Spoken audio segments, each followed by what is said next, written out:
For WTSA News and for Brattleboro Community Television on this Monday, July 22nd, my name is Ian Kelly, and these are some of the stories we're following at this hour. The state of Vermont is going to be receiving nearly $100,000 from the federal government so schools can get more food from local farms. The office of Democratic U.S. Senator Patrick Leahy says the farm-to-school grants from the U.S. Department of Agriculture will strengthen farm-to-school programming. Anson Tebbetts, the secretary of the Vermont Agency of Agriculture, Food and Markets, says the project will help schools, students, and Vermont farmers. An intensified inspection program for rental units around Brattleboro will be rolled out around October, despite cries from landlords who oppose the new fee and felt there were little protections for them. More than 3,000 units in town will be inspected every 4 years at $75 each. Inspections will therefore be occurring more than twice as often. The second and last reading for an amendment to a chapter in the town's ordinance on health, sanitation, and fire safety inspection was held during the July 9th Select Board meeting. A new article added to the ordinance establishes a rental property registry and inspection program in hopes of cutting down on public nuisances, improving the quality of rental housing, avoiding blight, and bringing non-code compliant apartment buildings and leased residential units into compliance with rental housing codes. New Hampshire's transgender residents are expressing disappointment that Governor Chris Sununu has vetoed a bill that would have made it easier to change their birth records.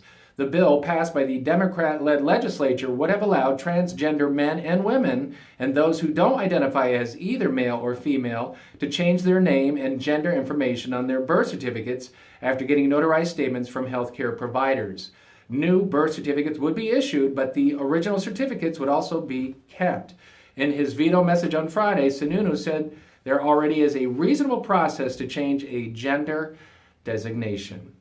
And Governor Scott says $3 million in education funding appropriated by the legislature this year is designed to help reverse the state's workforce challenge of an aging population and a shrinking number of workers. The 2020 Vermont budget received $2.5 million in increases to help make education in Vermont state colleges much more affordable. The budget also included a one-time increase of $500,000 for non-degree grants to help nearly 300 Vermonters access higher education programs that don't necessarily result in a 2 or 4 year degree.